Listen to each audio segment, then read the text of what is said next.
성경적 상담을 배우기 위해 오신 여러분을 환영합니다.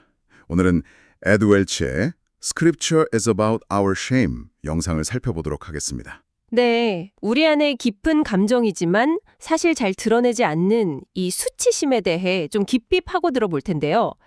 이 오래된 텍스트, 성경이 사실은 이 수치심이라는 감정을 얼마나 중요하게 다루고 있는지, 그리고 수치심 속에 있는 당신에게 하나님께서 어떻게 다가오시는지 함께 발견하는 그런 시간이 되기를 바랍니다. 네, 오늘 우리가 이 수치심이라는 주제에 시간을 할애하는 것은 정말 중요하다고 생각해요. 네, 왜냐하면 수치심은 우리가 생각하는 것보다 훨씬 더 보편적이고 또 성경 전체를 꿰뚫는 핵심적인 이야기 중 하나이기 때문입니다. 아, 성경 전체를요? 네, 창세기부터 요한계시록까지 성경은 이 수치심의 문제를 외면하지 않고 오히려 정면으로 다룹니다. 오늘 우리의 목표는 이 수치심을 더 깊이 이해하고 성경이 제시하는 정말 놀라운 관점 그리고 희망을 함께 발견하는 것입니다. 먼저 수치심이 얼마나 흔한 감정인지부터 이야기해보면 좋을 것 같아요. 웰치가 자신의 경험을 나누면서 굉장히 신앙적으로 성숙해 보이는 학생들조차도요. 네네. 100%가 일상에서 심지어 매 시간마다 강력하게 수치심을 경험한다고 답했다는 사실에 놀랐다고 했죠. 맞아요. 저도 그 부분 인상 깊었어요. 정말 숨어있지만 우리 모두에게 강력한 영향을 미치는 감정인 것 같습니다. 그렇습니다. 수치심이란 근본적으로 하나님과 다른 사람들 앞에서 나는 받아들여질 수 없는 존재다라고 느끼는 아주 깊은 경험이에요. 여기서 웰치가 강조하는 중요한 점은 이 감정이 단지 내가 저지른 잘못된 일 때문에만 생기는 게 아니라는 거예요. 아, 잘못한 것만이 아니라요. 네, 오히려 나에게 행해진 일 때문에, 그러니까 거절이나 학대, 부당한 대우 같은 외부적인 요인 때문에도 깊은 수치심을 느낄 수 있다는 거죠. 아, 그 구분이 정말 중요하겠네요. 그러니까 죄책감과는 좀 다른 결의 고통일 수 있겠어요. 내가 잘못한 게 아닌데도요. 맞습니다. 특히 후자의 경우 죄책감처럼 느껴지기도 하지만 단순히 죄를 고백하는 것만으로는 해결되지 않는 마치 내 존재 자체가 더럽혀지고 가치 없게 느껴지는 그런 경험일 수 있습니다.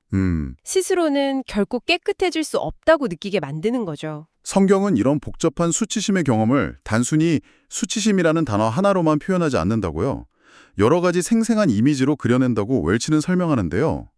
가장 대표적인 것이 창세기에 나오는 벌거벗음의 이미지죠. 아담과 하와가 죄를 짓고 숨었던 것처럼요. 네, 이 벌거벗음은 단순히 옷을 입지 않은 상태, 그 이상입니다.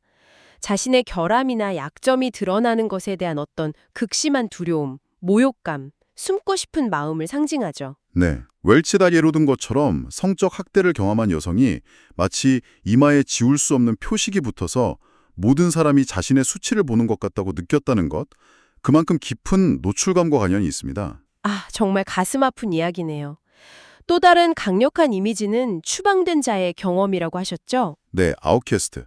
한때는 소속되어 있었지만 이제는 공동체나 하나님의 임재로부터 쫓겨나서 더 이상 받아들여지지 못하는 상태를 말하는 거죠. 사랑받을 수 없고 멸시받고 실패자처럼 느껴지는 그런 고립감입니다. 그리고 레위기에 나오는 부정함, uncleanness의 개념도 수치심과 깊이 연결된다고요. 맞아요. 이건 우리가 현대적으로 생각하는 도덕적 악함과는 조금 다른 개념인데요.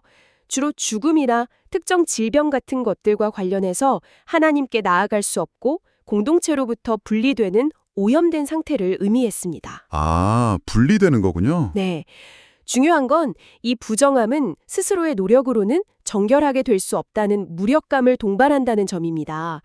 마치 깊은 수렁에 빠진 느낌이죠. 벌거벗음, 추방, 부정함, 이 이미지들만 들어도 수치심이 얼마나 깊은 고통과 연결되어 있는지 느껴지네요. 그 외에도 명예롭지 못함, 약함, 병듦, 노예 같은 느낌으로도 나타날 수 있다고 하셨죠? 네, 여러 가지가 있습니다. 단순히 수치심 단어 하나가 아니라 이런 다양한 이미지들을 통해 수치심을 겪는 사람들의 실제 경험을 이해하는 것이 중요하겠네요. 바로 그렇습니다. 그런데 성경 이야기는 여기서 끝나지 않는다는 게 중요해요. 네. 웰치가 강조하는 것은 성경이 수치심을 겪는 당신의 경험을 이야기하지만 결코 불명예나 수치의 이야기로 끝나지 않는다는 것입니다. 오히려 성경은 명예, 영광, 힘, 부요함과 같은 단어들이 가득한 정말 놀라운 반전의 이야기를 들려줍니다. 와, 반전의 이야기요? 네, 수치심으로 고개 숙인 당신의 머리를 들어 올리고 존귀함으로 왕관 씌우는 이야기죠. 그 반전의 이야기가 정말 궁금한데요. 어디서부터 시작되나요? 이야기는 좀 역설적으로 들릴 수 있지만 인간이 하나님을 떠나 스스로 불명예를 자초하는 데서 시작합니다. 하나님의 영광스러운 형상을 버리고 피조물을 따름으로써 수치스러운 존재가 되었죠. 그런데 정말 놀라운 것은 하나님은 그렇게 불명예스러워진 우리를 그냥 내버려 두지 않으신다는 거예요. 적극적으로 추적하십니다. 추적하신다고요? 마치 도망자를 쫓는 것처럼요? 네, 그렇습니다. 가인이 동생 아벨을 죽이고 하나님 앞에서 쫓겨났을 때조차 하나님은 가인을 찾아가 말씀하시고 보호의 표시까지 주십니다. 아, 우리가 죄와 수치심으로 깊은 구덩이에 빠져 숨어버렸을 때 하나님은 그곳까지 찾아오시는 분이라는 거죠. 우리가 하나님으로부터 멀어졌다고 느낄 때 웰치는 말합니다. 뒤돌아보면 하나님은 바로 거기에 계신다고요. 와, 우리가 먼저 하나님을 떠났는데도 하나님께서 먼저 찾아오신다는 거군요. 그런데 웰치는 이야기가 여기서 더 복잡해진다고 말했죠. 네, 맞아요. 사실 로마서 1장을 보면 우리가 먼저 하나님을 무가치하게 여겨서 그분의 영광을 썩어질 피조물의 형상과 맞바꾸면서 하나님을 불명예스럽게 했다고 지적합니다. 아, 우리가 먼저 하나님께 수치를 돌렸다는 거네요. 그렇죠.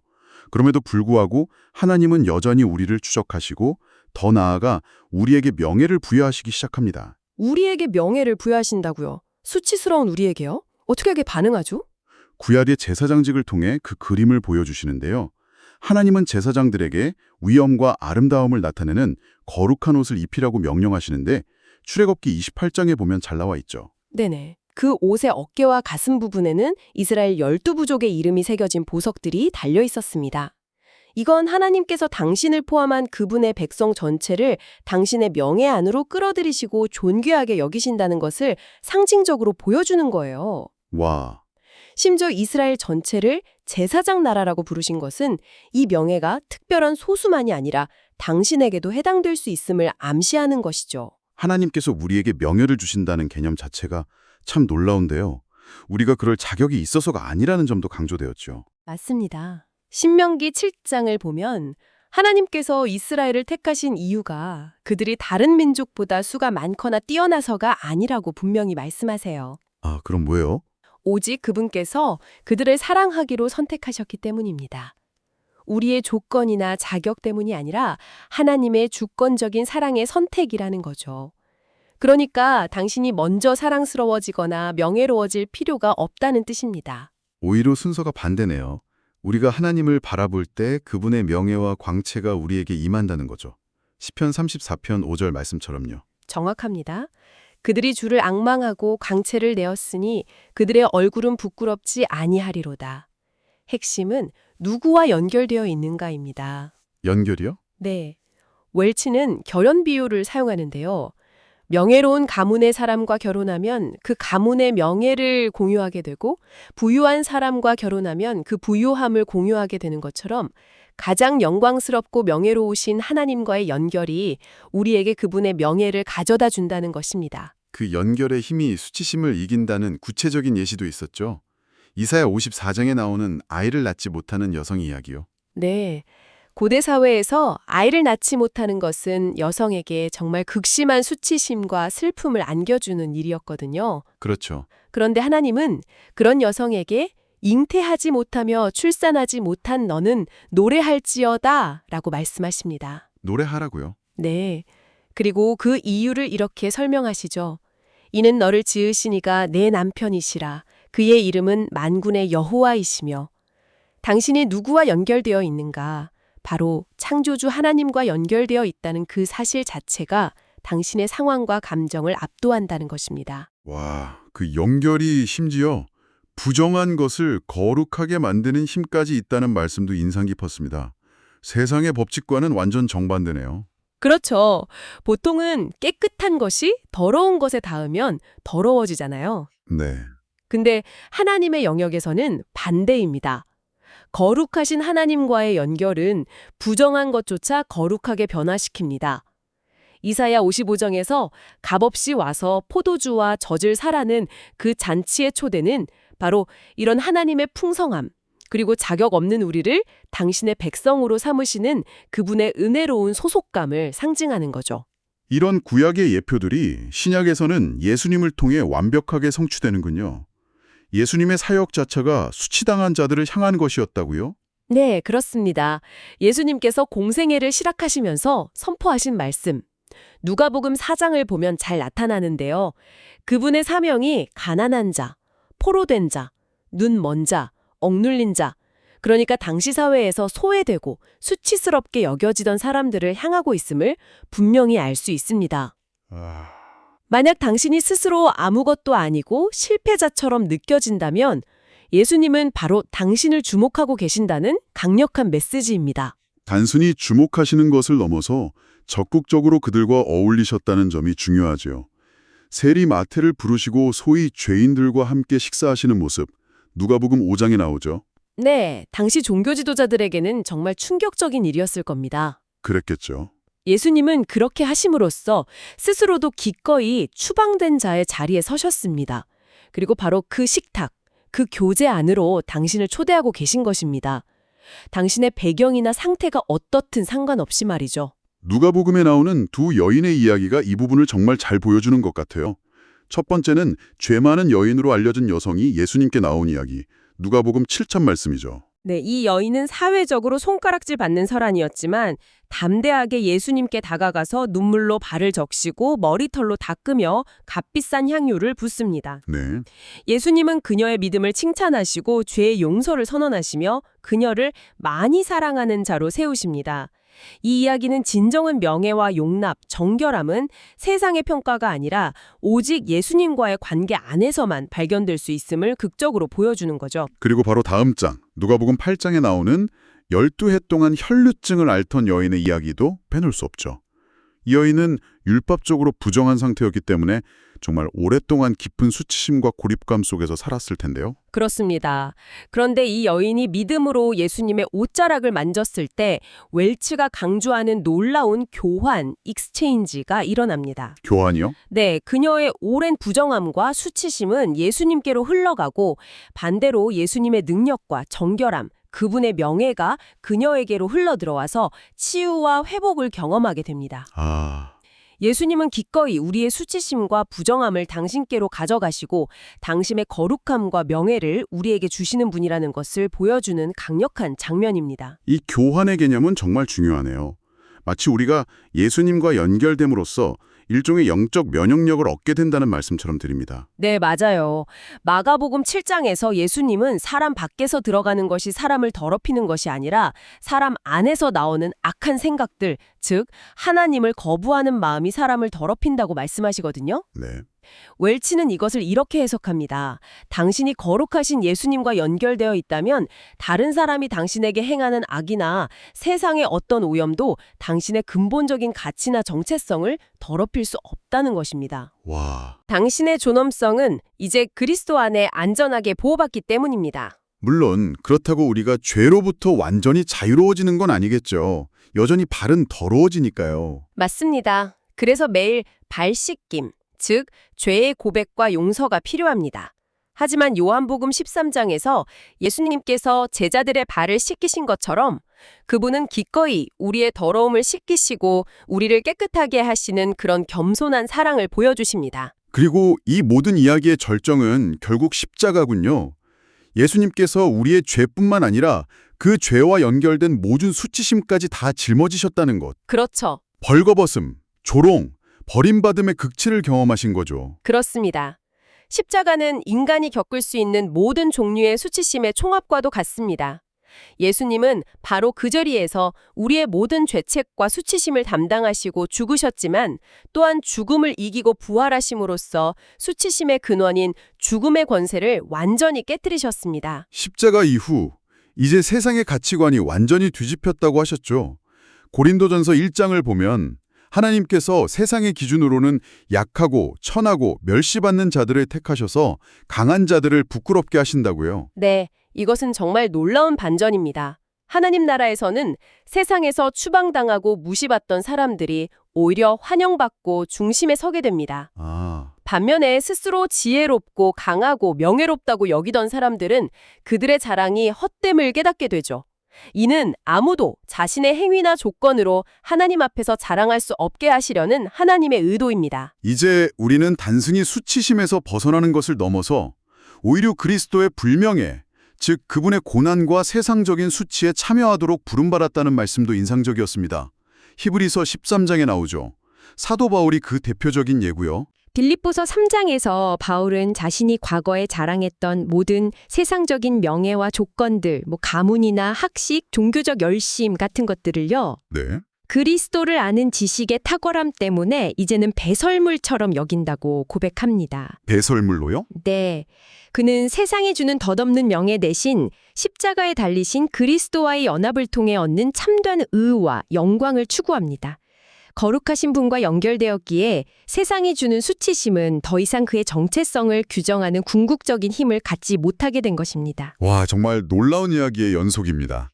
그런데 웰치도 지적했듯이 이 좋은 소식이 머리로는 이해되어도 마음으로는 잘 와닿지 않을 때가 많잖아요. 맞아요. 그쵸? 수치심이 워낙 강하다 보니 이런 복음에 대해 일종의 면역력이 생기는 것 같기도 하고요. 이 이야기를 어떻게 나의 이야기로 만들 수 있을까요? 아주 중요한 질문입니다. 웰치는 몇 가지 구체적인 길을 제시하는데요. 첫째는 겸손입니다. 엠마오로 가던 두 제자처럼 누가복음 24장에 나오죠. 네. 마음이 둔하여 하나님의 약속을 더디 믿는 대신 나의 감정이나 생각보다 하나님의 말씀이 더 큰 권위를 가지도록 겸손히 받아들이는 태도가 필요합니다. 내 느낌이 어떻든 말씀이 그렇다고 하면 그것을 붙잡는 겸손이군요. 그렇죠. 둘째는 정직한 고백입니다. 누가복음 18장에 나오는 세리처럼요. 감히 하늘을 우러러보지도 못하고 가슴을 치면서 하나님이여 불쌍히 여기소서 나는 죄인이로소이다 라고 기도했던 것처럼 하나님 앞에서 나의 부족함과 불명예스러움을 솔직하게 인정하는 것입니다. 네. 웰치는 이것이 바로 이 놀라운 이야기 속으로 들어가는 문이라고 말합니다. 하나님 나라는 스스로 부족하다고 느끼는 사람들을 위한 곳이니까요. 자신의 부족함을 인정하는 것이 오히려 문이 된다는 것이 역설적이면서도 희망적이네요. 네.